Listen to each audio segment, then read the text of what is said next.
आएगा वाइट। तो ये एटिलेट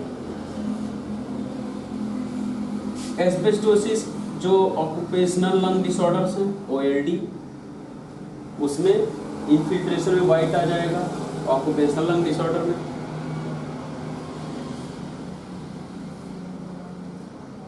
जैसे एस्बेस्टोसिस, सिलिकोसिस,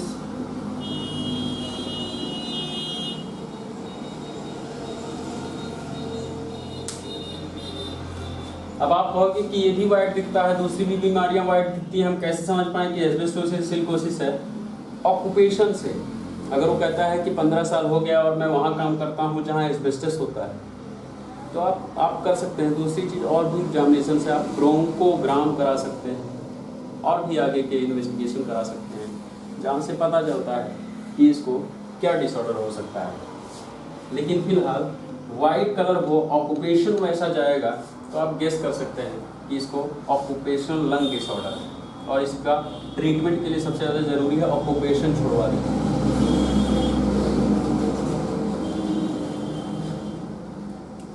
तीसरी चीज, अगर लंग्स में कोई नोड बन जाए, नोडुल फॉर्मेशन हो,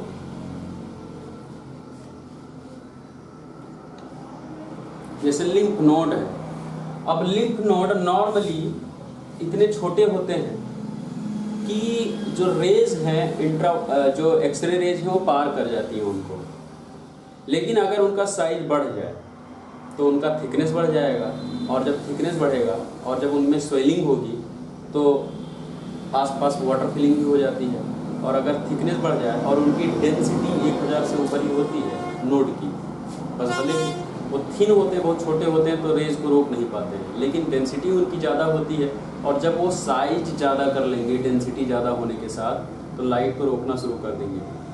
और अगर लाइट रोकना शुरू कर देंगे तो उसका रिफ्लेक्शन कैसा जाएगा, वाइट या ब्लैक? हाँ, अगर रुकेगा तो वाइट रिफ्लेक्शन जाएगा उस पर। तो अगर नोड फॉर्मिंग हो, नोडुलर फॉर्मिंग हो, नोड मतलब कोई गांठ बन जाए कहीं पर, नोडुल, अगर कहीं पर लंग्स में कोई गांठ बन जाए और उसका एक्सरे कराओगे तो वो वाइट आएगा। और बहुत सारे गांठ, जैसे एक गांठ ये है, एक गांठ ये है, एक गांठ ये है, एक गांठ ये है, 4 गांठ हो गए, 4 नोडुल हो गए। अब इसका एक्सरे कराओगे तो 4 नोडुल वाइट कलर के दिख जाएंगे, 4 राउंडेड नोडुल। लेकिन अगर ये नोडुल आपस में सारे मिल जाएं,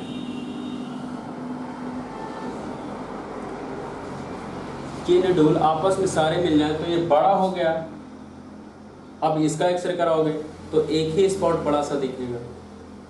तो बहुत सारे नोडुल का जो ग्रुप है उसको हम लोग कहते हैं मास। मास मतलब होता है समूह, कहते हैं बहुत बड़ा मास था वहाँ। मास मतलब होता है समूह। तो नोडुल हो या कोई मास हो, समूह, बहुत एक ऐसी पैथोलॉजी जो हार्डनेस बढ़ा रहा हो किसी वजह से, उसका ग्रुप हो, तो उसको हम लोग कहते हैं मास।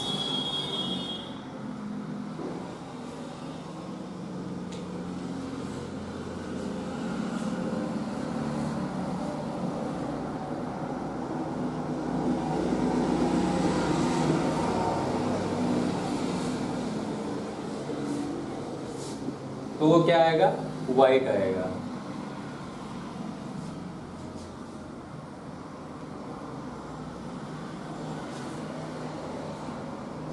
नोडुल फॉर्मेशन एक्चुअली जो लंग्स में नोड्स हैं, लिम्फ नोड हैं, उनका साइज इतना छोटा होता है कि जब इधर से रिफ्लेक्शन जाता है तो वो रिफ्लेक्शन रुकता नहीं है, वो रिफ्लेक्शन पार हो जाता है नॉर्मली। तो इधर जो डिटेक्टर प्लेट है, उस डिटेक्टर पर सारा रिफ्लेक्शन चला जाता है नॉर्मली, तो कुछ पता नहीं चलता है कि बीच में कुछ होगा भी, नॉर्मल एक्सरे आता है।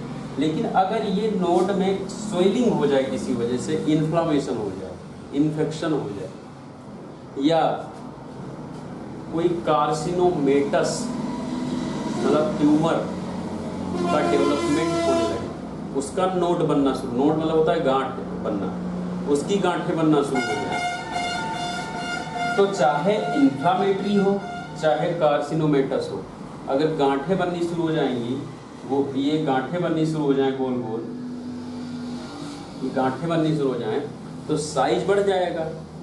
और डेंसिटी क्या होता है नोड का, ये ग्रेटर देन 1000 ही होता है नोड का भी, चाहे नॉर्मल साइज पे होते हैं तब भी, लेकिन साइज उनका छोटा होता है तो लाइट रुकती नहीं है बस, और लाइट रुकती नहीं है तो वहाँ कुछ नहीं दिखता है। लेकिन अब अगर उसी डेंसिटी पे इसने अपना साइज बढ़ा दिया तो लाइट रुकना शुरू हो जाएगी, क्योंकि साइज बढ़ गया है। तो लाइट जब रुकना शुरू हो जाएगी तो यहाँ रिफ्लेक्शन भी उसका दिखना शुरू हो जाएगा व्हाइट कलर का। तो ये गोल गोल स्पॉट्स यहाँ मिलना शुरू हो जाएं प्लेट पे आपके, तो ये जो छोटे छोटे स्पॉट्स अलग अलग मिल रहे हैं तो इसको हम लोग कह देते हैं नोडुलर फॉर्मेशन, कि ये तो नोड लिम्फ नोड है, मतलब इन्फेक्शन चल रहा है। लेकिन आप बार बार दवा कर रहे हो और इन्फेक्शन ठीक ही नहीं हो रहा है, तब आपको इन्वेस्टिगेट कराने की जरूरत है। हो सकता है कि वो इन्फेक्शन नोड ना होकर कार्सिनोमेटस ग्रोथ हो सकता है उसको कार्सिनोमा, और साइज बढ़ता जा रहा हो रेगुलर। आप देख रहे हैं पिछली बार एक्सरे हुआ तो इतना था, इस बार एक्सरे हुआ तो इतना हो गया, साइज बढ़ता जा रहा है, तो वो कार्सिनोमेटस हो सकता है। लेकिन अपीयरेंस सेम जा रहा है तो हम लोगों को फर्दर इन्वेस्टिगेशन कराने की जरूरत है कि कार्सिनोमा तो नहीं है, दूसरी चीज़ें और भी बहुत सारे सिम्टम आते हैं कार्सिनोमा के, और उसके अपनी सिम्टम है तो हम लोग सिम्टम से कोरिलेट करते हैं। तो ये है। दूसरी चीज़, अगर ये इन्फेक्शन बढ़ते बढ़ते आपस में सारे नोड को आपस में मिला दें, इन्फेक्शन बढ़ते बढ़ते ये सारा नोड आपस में मिल जाए, सारे चिपक जाएं आपस में, तो इसको हम लोग कहते हैं मास। मास मतलब होता है समूह, बहुत सारे नोड्स का एक समूह, उसको हम लोग कहते हैं मास। तो बड़ा मास हमें दिखता है तो यहाँ आपको बड़ा स्पॉट दिखेगा, यहाँ आपको बड़ा स्पॉट दिख सकता है, उसको हम लोग कहते हैं मास। तो नेक्स्ट क्या है, कार्सिनोमा, लंग कार्सिनोमा। और कार्सिनोमा भी ऐसे ही मिलता है, व्हाइट कलर का स्पॉट मिलता है, क्योंकि वो भी जो ग्रोथ है, जैसे शरीफा देखा होगा, शरीफा देखा है कभी, शरीफा फ्रूट, कुछ वैसा ही ग्रोथ लंग्स में हो जाता है, सेम का सेम, उतना राउंडेड नहीं होगा तो इरेगुलर साइज का हो जाएगा, लेकिन कुछ ऐसा वाइट कलर का।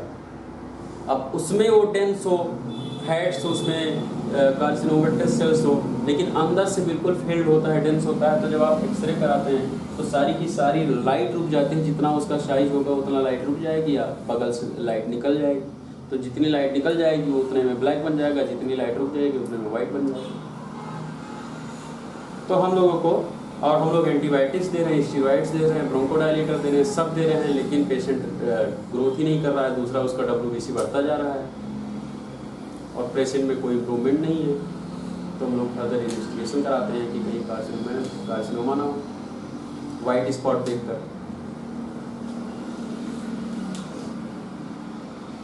क्लियर?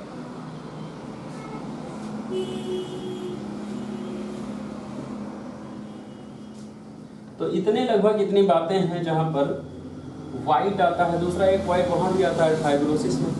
आप जानते ही हैं कि जब फाइब्रोसिस होता है तो यहाँ फाइब्रोसिस भी डाल सकते हो। जब फाइब्रोसिस होता है तो सेल्स हार्ड हो जाती हैं, तो भले ही फाइब्रोसिस में साइज कम हो जाता है लेकिन डेंसिटी बढ़ती चली जाती है और आपस के सारी सेल्स की डेंसिटी बढ़ जाती है और सब छोटे सिकुड़ते चले जाते हैं, श्रिंक होते चले जाते हैं और स्कार बनता चला जाता है, हार्ड हो जाता है। तो जो छोटे छोटे सेल्स हैं वो सारे आपस में जब मिल जाते हैं तो एक बड़ा बंच बन जाता है। तो लंग्स भले ही छोटा हो जाता है लेकिन आप उसको एक्सरे कराओगे तो फाइब्रोस्ड लंग का एक्सरे कराओगे तो वो वाइट आएगा। लेकिन फाइब्रोसिस क्या है, ज़्यादातर फाइब्रोसिस कहाँ होता है, इंटरस्टिशियम में या पैरेंकाइमा में? पैरेंकाइमा में। तब जब आप एक्सरे कराओगे और अगर आपको दिखता है कि लंग साइज छोटा हो गया है दूसरा आप देखते हो कि जो वाइटनेस है वो मैट्रिक्स टाइप का है, जाल बिछा हुआ है सफ़ेद सफ़ेद, तो वो कहाँ है? फाइब्रोसिस का है।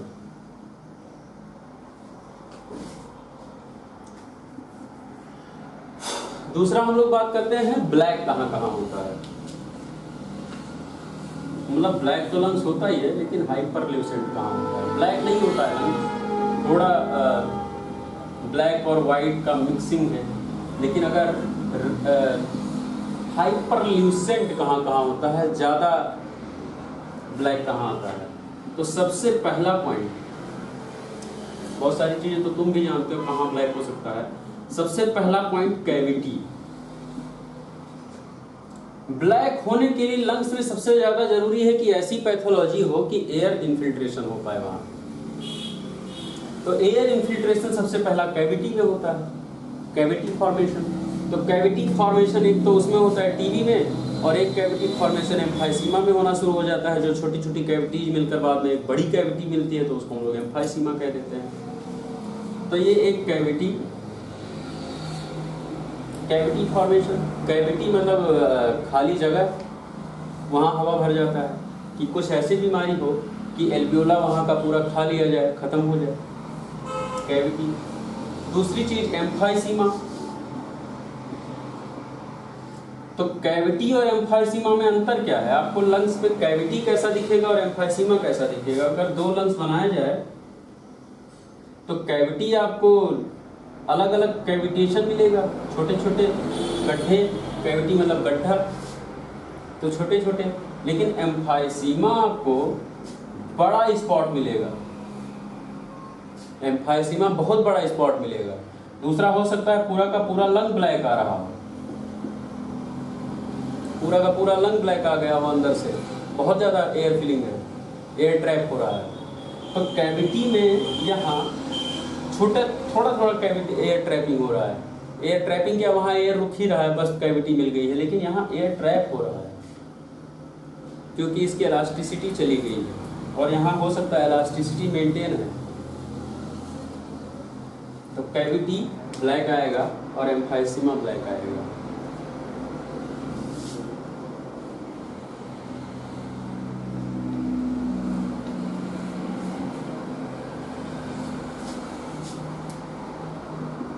फिर बहुत सारे सिस्ट हैं जी। एम्फाइसीमा पैथोलॉजी पिछली बार नहीं पढ़ा है क्या? एम्फाइसीमा में सारे एल्वियोलाइज खत्म हो जाते हैं, खा लिए जाते हैं, तो खाली जगह हो जाती है, खाली जगह में सब ब्लैक आती है। क्या हो जाता है? हाँ, सिस्ट अगर हो तो भी बहुत बार ब्लैक आता है। सिस्ट और नोड में यही अंतर है थोड़ा सा, कि जो सिस्ट होता है वो सॉफ्ट होता है और नोड होता है वो हार्ड होता है। और सिस्ट बहुत बार अंदर से ब्लैंक होते हैं, अंदर से स्पेस्ड होते हैं, अंदर से फुलफिल्ड नहीं होते हैं प्लाज्मा से। तो इस वजह से भी अगर सिस्ट होता है तो भी बहुत बार ब्लैक आता है, लेकिन अगर उसके अंदर प्लाज्मा फिलिंग हो गई तो वाइट आएगा। तो ये कुछ कॉमन क्राइटेरिया है जहाँ पर ब्लैक आता है। तीसरा और भी पोर्शंस हैं, अगर हाइड्रोथोरेक्स हो जाए, हाइड्रोथोरेक्स से न्यूमोथोरेक्स हो जाए, न्यूमोथोरेक्स हो जाए,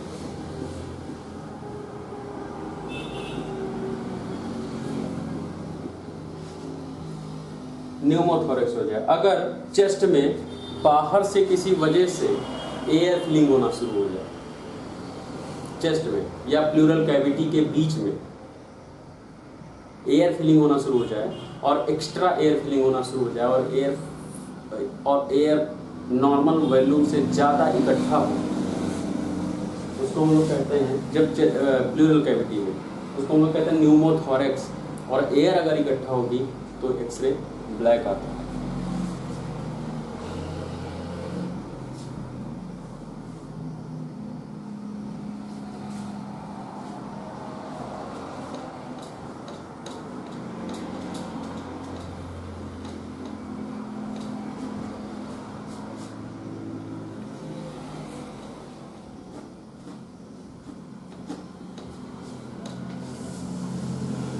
तो अगर हम लोग एक लंग्स बनाएं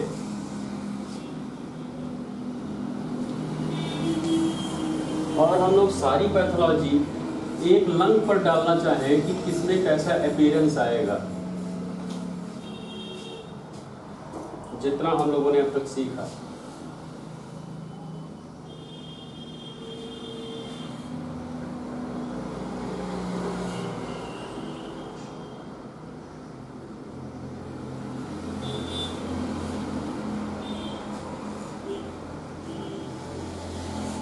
ये लंग्स है।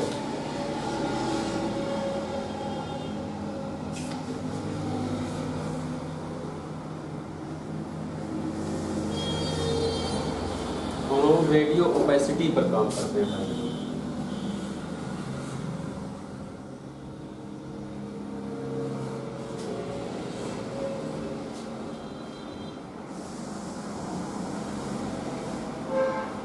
ये एक पेयर लंग है। और अगर कंसोलिडेशन होगा, सबसे पहला कंसोलिडेशन। अब बताओ कंसोलिडेशन कैसा होना चाहिए, व्हाइट या ब्लैक? और ये एक हार्ड पार्ट है, हार्ड स्पॉट है, तो ये एक व्हाइट स्पॉट पड़ेगा कंसोलिडेशन का। जैसे आसमान देखते हो कभी कि ब्लू ब्लू आसमान के बीच में सफेद आसमान होता है, सफेद स्काई, एक स्पॉट पड़ा होता है। कंसोलिडेशन वैसा दिखता है। कंसोलिडेशन कुछ वैसा ही दिखेगा, कुछ ऐसा। ये कंसोलिडेशन हो गया। लेकिन अगर आपको वही स्पॉट, सफेद स्पॉट, आपको कुछ ऐसा मिल रहा है, तो ये क्या है? ये फाइब्रोसिस का है।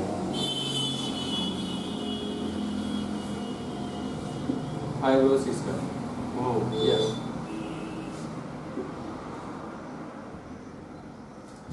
और आपको ऐसे छोटे छोटे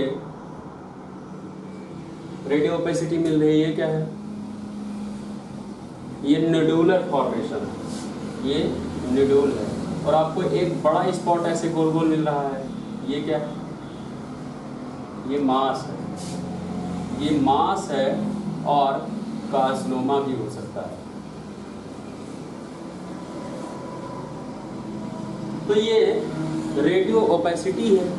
अच्छा, अगर आपको एक स्पॉट और आपको एक जाल ऐसे मिल रहा है, वाइट बिल्कुल, ये क्या है? ये ब्रोंकाइटिस है। क्लियर?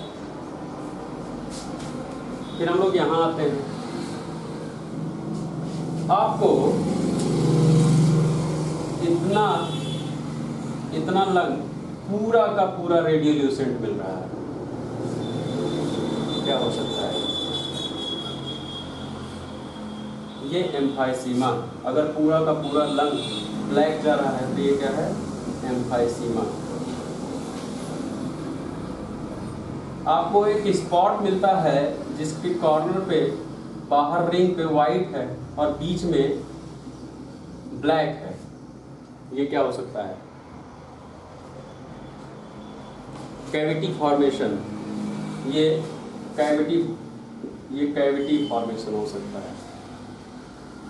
ये कैविटी फॉर्मेशन हो सकता है। अगर आपको छोटे छोटे ब्लैक स्पॉट मिल रहे हैं ऐसे 2, 3, 4, 5 ऐसे, ये सिस्ट होते हैं। ये सिस्ट है।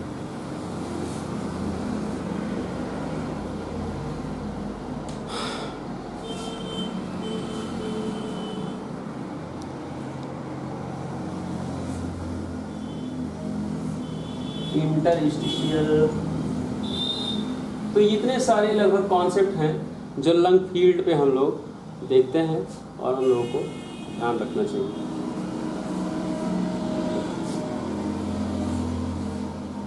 जी